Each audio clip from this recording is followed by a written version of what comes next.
Patrick Seville. Chapter 4. The Flight. Second to the right, and straight on till morning. That, Peter had told Wendy, was the way to the Neverland. But even birds, carrying maps and consulting them at windy corners, could not have sighted it with these instructions. Peter, you see, just said anything that came into his head. At first his companions trusted him implicitly, and so great were the delights of flying that they wasted time circling round church spires or any other tall objects on the way that took their fancy. John and Michael raced, Michael getting a start. They recalled with contempt that not so long ago they had thought themselves fine fellows for being able to fly around a room. Not long ago, but how long ago? They were flying over the sea before this thought began to disturb Wendy seriously. John thought it was their second sea and their third night. Sometimes it was dark and sometimes light, and now they were very cold and again too warm. Did they really feel hungry at times, or were they merely pretending, because Peter had such a jolly new way of feeding them?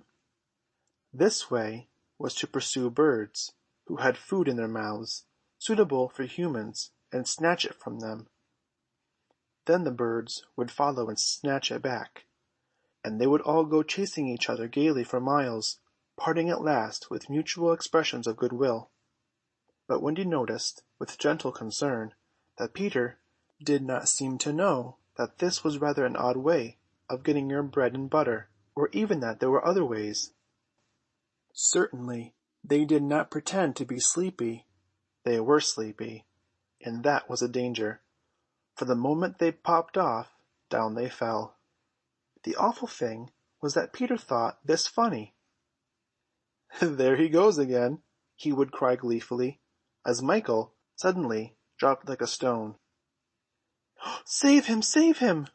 cried Wendy, looking with horror at the cruel sea far below.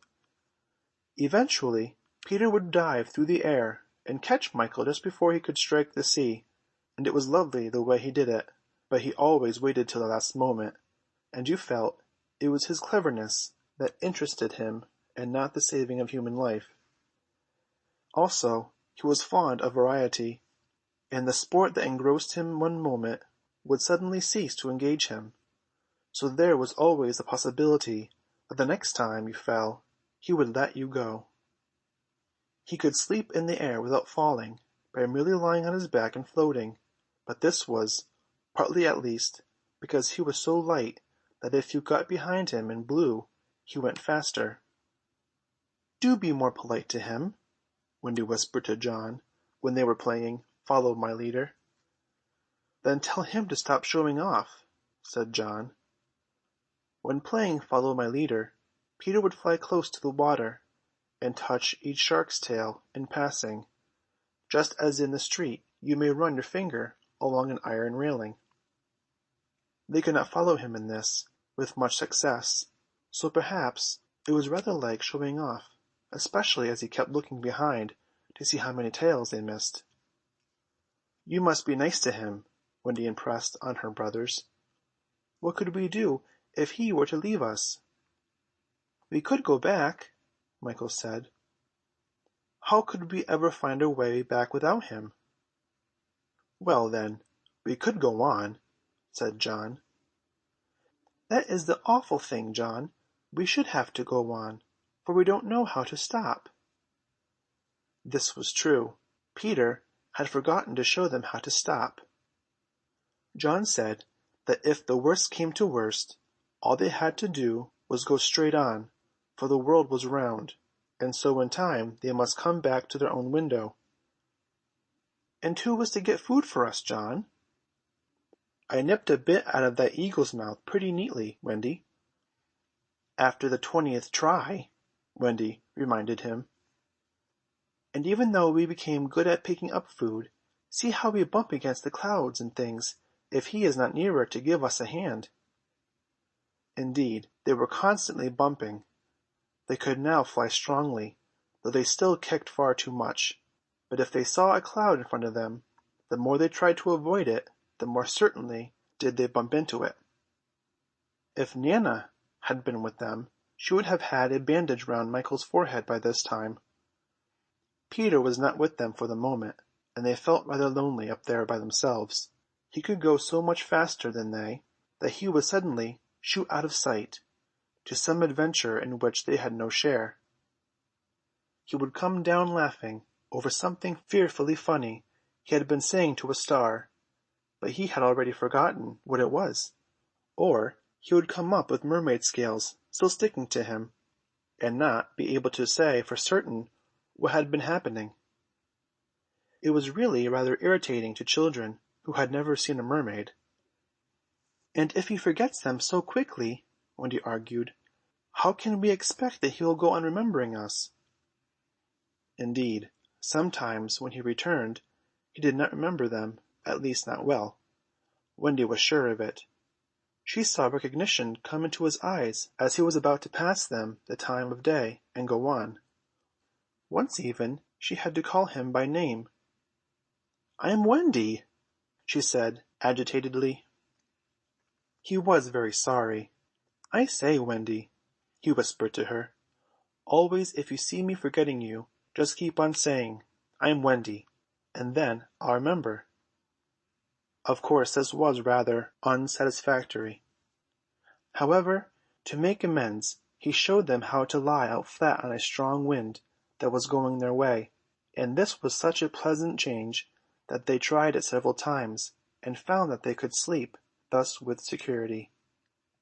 Indeed, they would have slept longer, but Peter tired quickly of sleeping, and soon he would cry in his captain voice, "We get off here." So with occasional tiffs, but on the whole rollicking, they drew near the Neverland. For after many moons they did reach it, and, what's more, they had been going pretty straight all the time, not perhaps so much owing to the guidance of Peter or Tink as because the island was looking for them. It is only thus that anyone may sight those magic shores. "There it is," said Peter calmly. "Where? Where?" "Where all the arrows are pointing."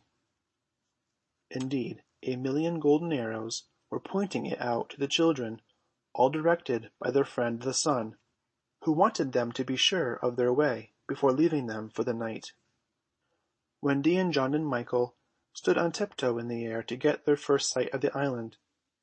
Strange to say, they all recognized it at once, and until fear fell upon them, they hailed it, not as something long dreamt of and seen at last, but as a familiar friend to whom they were returning home for the holidays.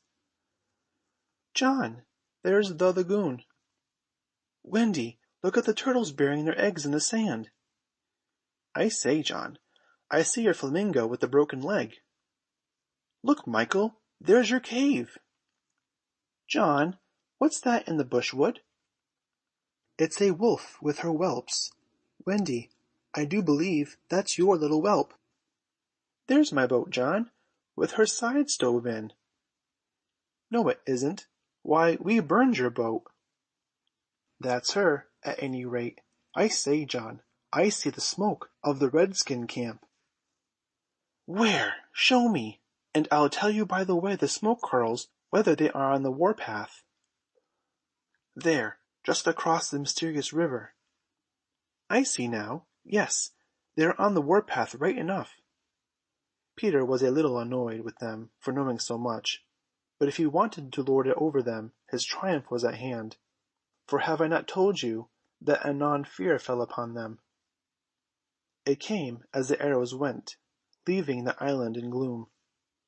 In the old days at home, the Neverland had always begun to look a little dark and threatening by bedtime. Then unexplored patches rose in it and spread. Black shadows moved about in them. The roar of the beasts of prey was quite different now. And above all, you lost the certainty that you would win. You were quite glad that the night lights were on. You even liked Nana to say that this was just the mantelpiece over here, and that the Neverland was all make-believe. Of course, the Neverland had been make-believe in those days, but it was real now, and there were no night lights, and it was getting darker every moment, and where was Nana? They had been flying apart, but they huddled close to Peter now. His careless manner had gone at last, his eyes were sparkling, and a tingle went through them every time they touched his body. They were now over the fearsome island, flying so low that sometimes a tree grazed their feet. Nothing horrid was visible in the air, yet their progress had become slow and labored, exactly as if they were pushing their way through hostile forces. Sometimes they hung in the air until Peter had beaten on it with his fists. "They don't want us to land," he exclaimed. "Who are they?" Wendy whispered, shuddering. But he could not, or would not say. Tinker Bell had been asleep on his shoulder, but now he wakened her, and sent her on in front. Sometimes he poised himself in the air, listening intently, with his hand to his ear, and again he would stare down with eyes so bright that they seemed to bore two holes to earth. Having done these things, he went on again. His courage was almost appalling. "Would you like an adventure now?" he said casually to John. "Or would you like to have your tea first?" Wendy said, "Tea first," quickly, and Michael pressed her hand in gratitude, but the braver John hesitated. "What kind of adventure?" he asked cautiously. "There's a pirate asleep in the pampas beneath us," Peter told him. "If you like, we'll go down and kill him." "I don't see him," John said, after a long pause. "I do." "Suppose," John said, a little huskily, "he were to wake up?" Peter spoke indignantly. "You don't think I would kill him while he was sleeping? I would wake him first, and then kill him.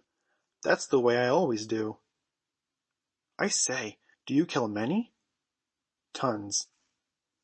John said, "How ripping!" but decided to have tea first. He asked if there were many pirates on the island just now, and Peter said he had never known so many. "Who is captain now?" "Hook," answered Peter, and his face became very stern as he said that hated word. "Jas. Hook." "Aye." Then, indeed, Michael began to cry, and even John could speak in gulps only, for they knew Hook's reputation. "He was Blackbeard's bo'sun," John whispered huskily. "He is the worst of them all. He is the only man of whom Barbecue was afraid." "That's him," said Peter. "What is he like? Is he big?" "He is not so big as he was." "How do you mean?" "I cut off a bit of him." "You?" "Yes, me," said Peter sharply. "I wasn't meaning to be disrespectful." "Oh, all right." "But I say, what bit?" "His right hand." "Then he can't fight now?" "Oh, can't he just!" "Left-hander?" "He has an iron hook instead of a right hand, and he claws with it." "Claws?" "I say, John," said Peter. "Yes." "Say, aye, aye, sir." "Aye, aye, sir." "There is one thing," Peter continued, "that every boy who serves under me has to promise, and so must you." John paled. "It is this. If we meet Hook in open fight, you must leave him to me." "I promise," said John loyally. For the moment they were feeling less eerie, because Tink was flying with them, and in her light they could distinguish each other. Unfortunately, she could not fly so slowly as they, and so she had to go round and round them in a circle in which they moved as in a halo. Wendy quite liked it, until Peter pointed out the drawbacks. "She tells me," he said, "that the pirates sighted us before the darkness came, and got Long Tom out." "The big gun?" "Yes, and of course they must see her light, and if they guess we are near it, they are sure to let fly." "Wendy! John! Michael!" "Tell her to go away at once, Peter." the three cried simultaneously, but he refused. "She thinks we have lost the way," he replied stiffly, "and she is rather frightened. You don't think I would send her away, all by herself when she is frightened?" For a moment the circle of light was broken, and something gave Peter a loving little pinch. "Then tell her," Wendy begged, "to put out her light." "She can't put it out. That is about the only thing fairies can't do. It just goes out of itself when she falls asleep, same as the stars." "Then tell her to sleep at once," John almost ordered. "She can't sleep, except when she is sleepy. It is the only other thing fairies can't do." "Seems to me," growled John, "these are the only two things worth doing." Here he got a pinch, but not a loving one.